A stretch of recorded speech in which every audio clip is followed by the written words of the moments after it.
Okay, in the second part, we're going to be evaluating our magnesium ribbon data and learning how to read the information in order to understand where the numbers are coming from. Okay, so here I have multiple different trials, trial 1, 2, 3, and 4. They're student data, so they're not necessarily perfect, but they're good to work with. And one of the first things we're going to look at is when you weighed your magnesium before, that's going to be one of our starting weights because that's our magnesium, and we're simply going to convert it from grams of magnesium to moles of magnesium. And if you look on your periodic table, magnesium's AMU is 24.308.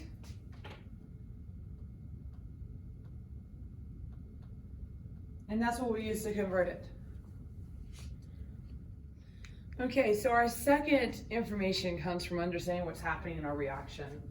And so this reaction we did multiple times. We have the magnesium ribbon that is a solid, and you stick it in the fire to force it to bond with an element we have in the air, and that element happens to be oxygen. Oxygen is a diatomic molecule. We're going to see how we don't use that on this next step. And then we did our crisscross back in the fall. Magnesium has a +2 charge, oxygen is a -2. We crisscross and we get MgO. And so my product that I'm producing, the white stuff you had, is magnesium oxide. And then if we want to balance this, we get 2Mg to 2MgO.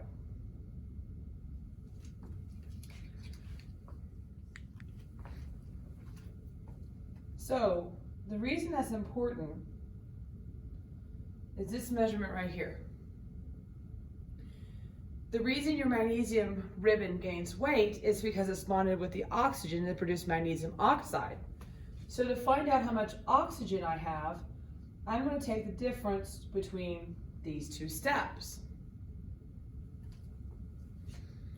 So 0.16 minus 0.24, and I get that I produce 0.08 grams of oxygen.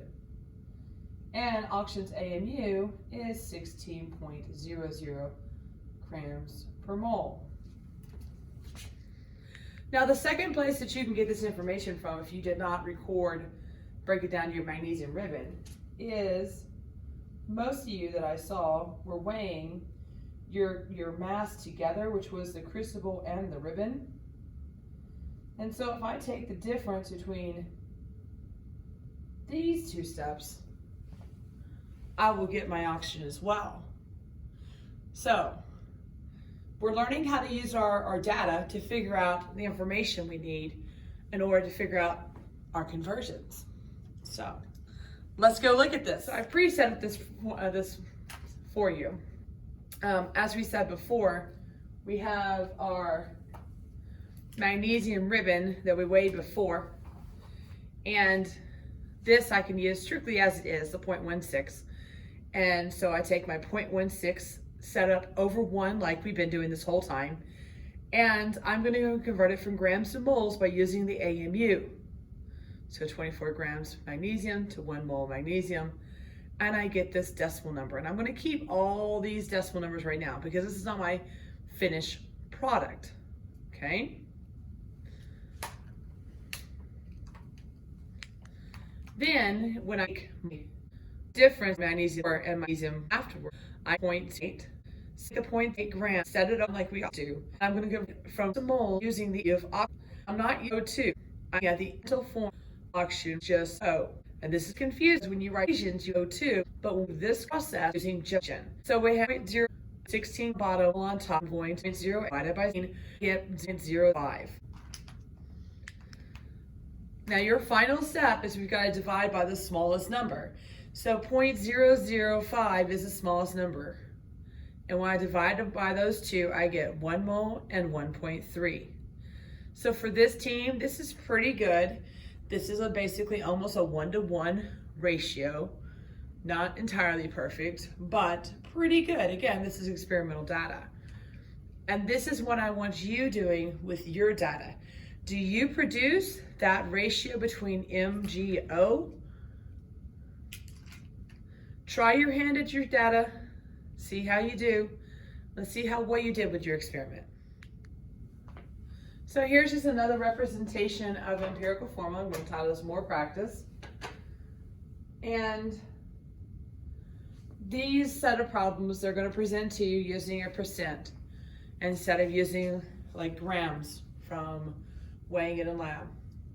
All we have to do is we're going to take our percent and we're going to read this as a sample contains 88.8 grams copper and 11.2 grams oxygen. And that's all we have to do. So we set up just like we've done before with the 88.8 grams of copper over 1. And when I go to my periodic table, I find that copper weighs 64 grams. I'm going to put that on bottom with 1 mole on top. And when I do my math, I get 1.385 moles of Cu. Then when I take the oxygen and I take the 11.2%, I change it to grams. And then I have 16 grams on bottom, 1 mole on top, because that's my atomic mass coming from the periodic table. 11.2 divided by 16 gives me 0.70 moles of oxygen. Your final step is to divide by the smallest number, which is 0.7. And so when I divide it by itself, I get 1. And when I take 1.387 divided by 0.7, I get 1.98. That's basically 2. So my formula for this problem is Cu2O. So here's another example. Again, just take the percents and read them as grams. So I have a sample that contains 40.0 grams of carbon, 6.7 grams of hydrogen, 53.3 grams of oxygen. What is the empirical formula? So I take my grams, 40.0 grams copper, over 1. My periodic table says that copper weighs 12 grams. So I'm going to have 12 on the bottom, 1 on top.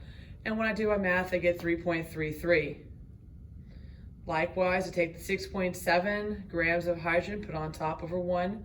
Then I have a 1-to-1 here because hydrogen's mass is 1. So when I do 6.7 divided by 1, I get 6.7 moles of carbon. And then when we take the 53.3 grams of oxygen over 1, oxygen's mass is 16 grams. I put 1 mole on top. And when we do 53.3 divided by 16, we get 3.33.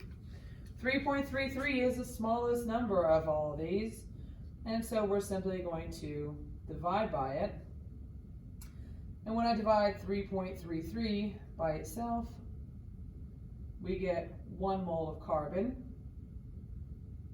And then when we do 6.7 divided by 3.3, and that should be hydrogen, by the way, and that's a goof there, we get 2 moles of hydrogen.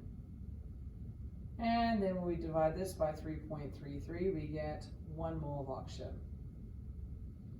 And now we simply take our numbers and we're going to make our formula. So we have CH2O, and that's our formula.